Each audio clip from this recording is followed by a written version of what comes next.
Alright, so just a quick video going over the newly released Unearthed Arcana, released, what is the date today? October 17th, 2019. So 3 new archetypes are released in this edition, and just as a note, this is considered a playtest, so nothing that's, polished or officially approved. But they do release 3 new archetypes, one for the Fighter, Ranger, and the Rogue. I'll put a link in the description. This is the Dungeons & Dragons Wizard of the Coast Bane page, and it is, of course, free. But anyways, let's fire it up. Let's take a look here. Like I was saying, just going to be focusing on the Fighter. Okay, so let's zoom in a bit. This is just right on the first page.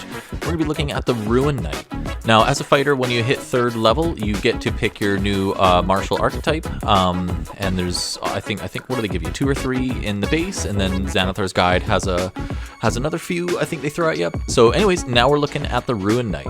Now, the Rune Knight is definitely based off of kind of giant lore, kind of backgrounds that they're recommending is, if you have first-hand knowledge of these giants, these ruin cutters that they're known as, I guess that are doing the official writing of the language for the giants and creating these magic runes. So they kind of just recommend having a background where maybe your character was working with a sage and has secondhand knowledge of this, or doing his own research through traveling locations, or like I say, firsthand knowledge being raised by giants. How cool is that?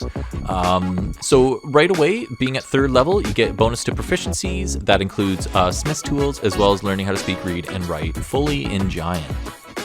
Now the big main feature before we get to it is the Rune magic, but before we go to that, I'm going to talk a little bit about the other 3rd level, or the ability you get right away, which is called Giant Might. Let's zoom in a little bit.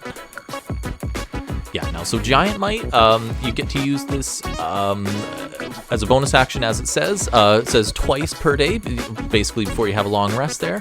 It lasts for a minute, and so what it does, it actually increases your size. So if you're not already a large, it bumps you up to a large size, and you then do have advantage on strength and checks, as well as strength saving throws. Now, the nice thing about it is that it also does add bonus damage during that minute duration. You get to add a 1d6 for your bonus damage, so not too bad. Now, the main feature of this class are the Rune magic.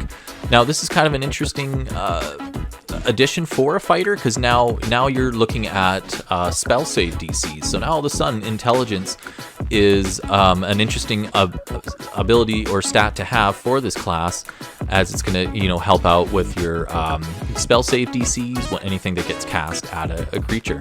So with runes, you basically start off by being able to select 2 runes out of everything that's listed here. I think, what is there? There's about 6 or 7 of them.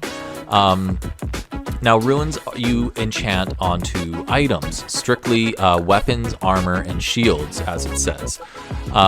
When you're at 3rd level, you get to start with applying 2 runes. Only one item can carry 1 rune at a time.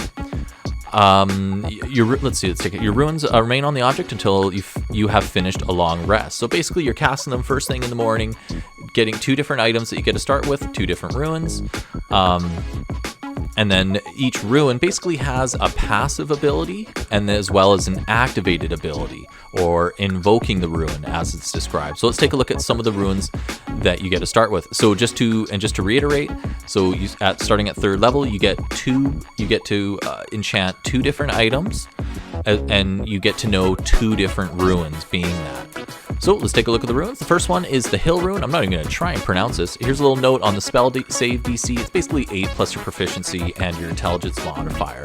But starting with the Hill Rune, now the passive with the Hill Rune is that you gain advantage and this is while whatever items you're using is being carried or equipped. You get these advantages or bonuses. So starting with the Hill Rune, you have advantage on saving throws against being poisoned, as well as resistance against poison damage.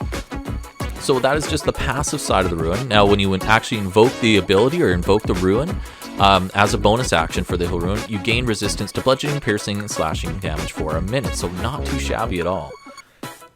So once you invoked it, you can't do it again until you finish a short or long rest. Okay, now looking at the Fire Rune. Runes magic channels, blah, blah, blah, based on the fire kind of smith giants there. Basically get a proficiency or double proficiency if you're already proficient with that, with a certain tool. So that's not bad if you're doing lots of crafting. Now when you invoke this rune, This is kind of interesting. You summon fiery shackles. The target must succeed a strength saving throw or be restrained for 1 minute. And off the top of my head, I'm pretty sure when you're restrained, you obviously can't move. You lose your movement. And I believe you do. Creatures have advantage on attack against you, and you have disadvantage if you're restrained. So not a bad thing to be able to throw on an enemy. While this creature is restrained in the shackles, the target takes 2d6 fire damage at the start of each of their turns, so not bad. And I believe they do strength saving throws at the beginning of each turn. The target can repeat the saving throw at the end of each turn, banishing shackles on a success. Okay, very cool, so not bad. Next, looking at the Frost Rune. Now this one, the passive, you basically get a bonus advantage on... better make sure, yeah, advantage on your wisdom for animal handling and intimidation checks. On invoking the rune, you get to bump your strength score up by 2 for 10 minutes, which is actually pretty dope. So man, if you're starting at that base 18 and you bump it up to that 20, that's not too bad. It does note that you cannot exceed past 30. Okay, so moving along, look at the Cloud Rune. Again, the passive is just, it gives you an advantage on sleight of hand and deception checks. However, the invocation, you get to use a reaction to use the invocation, and you basically get to almost deflect an attack. Let's read it here. Invoke the rune and cause that attack to target a different creature. So if you're within 30 feet and you see a creature that is being attacked, say an ally, you can or yourself, you can basically deflect that attack to attack someone other than the attacker itself. So not a bad utility to be able to deflect that kind of damage if something bad's coming in. Looking at the Stone Rune, now this gives you advantage on insight checks, and then as well as grants dark vision on yourself. So the actual invoking of the Stone Rune.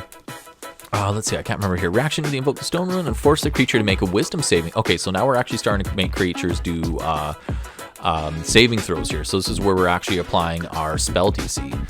Unless the save succeed, the creature is charmed, so you're charmed for 1 minute, but not only that, the charmed creature also has speed of 0 and is incapacitated. So incapacitated, ooh, that I might actually have to look up real quick here, because I think you get automatic critical hits. Being incapacitated is not good. Incapacitated creature can't take actions or reactions. Oh, that's it. Oh, okay, not as bad as I thought, so scrap that. Incapacitated creature can't take actions or reactions. So they're basically frozen kind of in a daze. The effects can end if the charmed creature takes any damage. As usual, someone else tries to shake them out of it. So nice little invocation there. Next one is the Storm. Using the rune, you get to advantage on intelligence checks, right? And you can't be surprised as long as you're not incapacitated. So not a bad passive to have on you, not being able to be surprised. So that's pretty good. In addition, you can invoke the rune as a bonus action to enter a prophetic state for 1 minute until you're incapacitated. Till the state ends, when you and another creature can see within 60 feet of you makes an attack roll, a saving throw, and ability check, you can use your reaction to cause the roll to have advantage or disadvantage. So not too bad. Whether it's an ally or an enemy, you can cause that attack to have an advantage or disadvantage. So nice utility there. Okay, so that basically covers the runes that are available. And like I was saying, when you create your character at 3rd level, you get to pick from 2 of them and have a maximum of 2 that you get to enchant on your weapons and armor. As you progress into the level, so say if you get into the 7th level, you get the defensive rune. In addition, you learn 1 new rune of your choice from the rune magic feature. So now you have a total of 3, as it says there. Let's look at defensive rune itself. You learn to invoke your rune magic to protect your allies. Whenever another creature you can see within 60 feet of you is hit by an attack roll, you can use your reaction to grant a bonus to the creature's AC against that attack. The bonus equals 1 plus your intelligence modifier. So again, kind of an interesting class to be able to have that intelligence modifier help out being a warrior. Okay, going down. Now, once you get to 10th level, you actually get an additional rune that you get to learn, as well as giving you a total of 4. And anytime you do level up, you are allowed to trade out a rune for rune if you want to switch one out. But when you get to 7th, you get a total of 3. 10th, we got a total of 4. And let's go down on the next page. 15th, we get an additional one, total of 5. So looking at the final ability though, Blessing of the All-Father, you learn how to share your rune magic with your allies. When you use your Giant Might feature, you can choose one willing creature you can see within 60 feet. Chosen creature also gains the benefit of Giant Might feature, so pretty cool. So interesting class overall. I think it's a good touch to have Archetype for the fighters that uses intelligence. That's a very different type of build, so you might have to, you know, step away from buffing up like your dexterity, charisma, wisdom in order to, you know, have that higher intelligence ability score. So very cool. I think it's a neat idea. I like how you have different runes that apply not only a passive ability, but you get to invoke them and kind of have like an instant action. It's a neat class. I want to make one and try one for myself. That's for sure. Very cool. So I hope this video was helpful. Just looking at the Rune Knight, do plan on checking out the Ranger and the Rogue archetypes that they are introducing in this, and curious if they're actually going to put these in any of the future literature for 5th edition. So anyways, thanks for checking out the channel. Check out my other channel at Simple Combo. Thanks for watching, guys. Take care.